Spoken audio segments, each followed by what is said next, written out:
Over the past 16 years, some of the nation's largest police departments have been forced to rehire officers that have been fired for police misconduct. According to an investigative report by the Washington Post, since 2006, some of the country's largest police departments have fired at least 1,800 officers for misconduct that betrayed the public's trust. But more than 450 of those officers were reinstated after appeals that are required by police union contracts. Data collected from police departments by the Post found that in Philadelphia, D.C., Miami, Dallas, and San Antonio, they had the most rehires of fired cops. The man who served as police chief in two of those cities had some tough words about the findings. Former Philadelphia and D.C. police chief Charles Ramsey said, quote, "It's demoralizing to the rank and file who really don't want to have those people in their ranks. It causes a tremendous amount of anxiety in the public.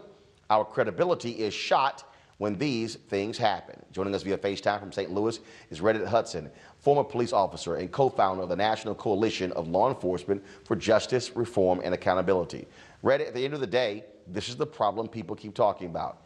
Cops who are bad cops, the few bad apples, they continue to keep their jobs. No accountability whatsoever.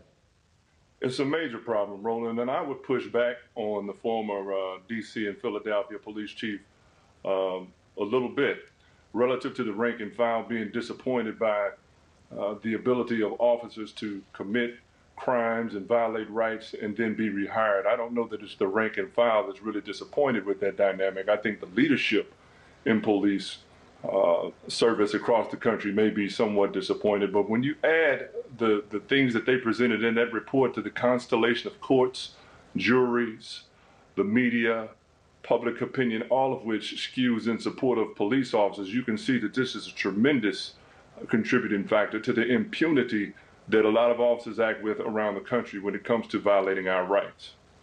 And Reddit, this is why this is not a red or a blue thing. This is not a progressive or conservative thing, because let's be clear, Democrats are huge supporters of unions. Republicans really hate unions, but Republicans love cops and their endorsements, so they love police unions. And the union contracts of cops is why this is a problem. The legislative currency of police officers in the lobbies of state legislatures all over this country is heavy. And you're absolutely right. What we have to do is get to the bottom of why we see laws and policies and everything else in place to protect police officers over these years. You won't see, for example, in that report, any indication of the race of some of these officers that were rehired, because I guarantee you that race impacts that as well. Look at what happened in Minnesota just recently when the black officer shot the white woman from the passenger side of his vehicle, which, to my thinking, with that information, is a wrongful action. He's in the wrong. But in the aftermath of that, you saw the unions say nothing. You saw the police chief resign. You saw the mayor's resignation called for. So race impacts all of these things, as well as the legislative clout and clout that crime fighting has with people who make decisions about policy. Scott, at the end of the day, again, a lot of Democrats depend upon union dollars. Those cops, they love those union endorsements as well. Nobody wants to go against these police departments. The state Scott? legislature. Yep, I'm here. Can you hear me? Go ahead. Yeah, the Yes. thin blue line is alive and well on the lobbying side and the police Bill of Rights. And so the police, the colleague, our colleague who's talking is absolutely right about that. It just makes simply no sense. Having said that, it begins with the collective bargaining agreement.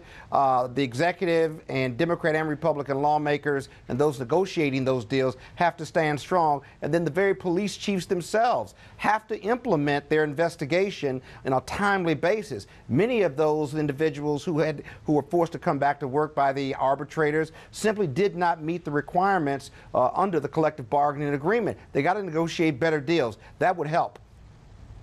But Lauren, when cops protect cops, when politicians depend upon their endorsements, and we know how the public responds, oh, a police union is endorsing said candidate, they must be the better person. nobody wants to hold police accountable. Right. Right now, police are effectively a protected class under the law. I mean, they're basically a protected class under the law. It's pretty amazing because even our military, we hold our military to a higher standard. Obviously, if you're a member of the military and you go overseas and you shoot somebody, there's usually a full investigation on that. I mean, so the idea that you would shoot somebody as a civilian police officer in the United States and then you have this sort of, now we're passing laws where there's sort of this period where no one can question the cop. I mean, you have these special designations for civilian law enforcement in the United States that you don't have for any other job.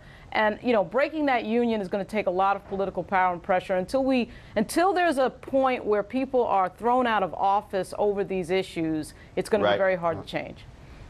Eugene? I'm a person that's against teaching union. I'm a person against public unions. And I think we're going to break up unions. The first union we break up is the police, as the FOP. I live in Baltimore. I've seen the damage that Leo Bohr has done to communities. I've seen the damage that police unions have done to communities. You know, policing is Lauren's absolutely correct, one of the few special protected professions. I'm a firm believer that any police officer that's fired for misconduct, any police officer that's caught doing things like planting drugs, doing things like turning on their body camera and turning off their body camera, should lose their license to police and should be barred from ever policing again in this country.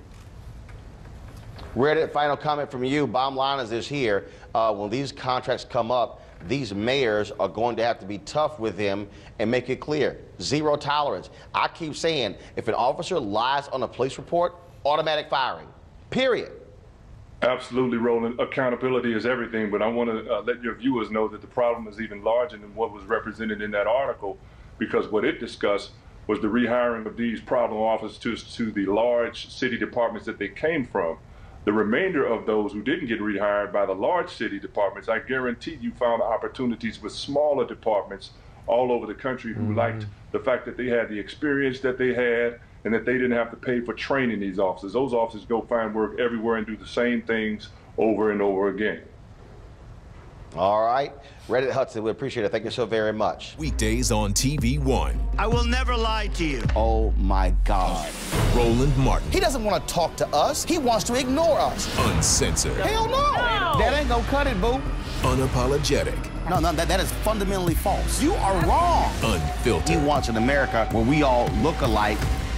He ain't talking about black people. Unrelenting. You better go work out, because you got a fight on your hands. News One Now with Roland Martin. Weekdays at 7 a.m.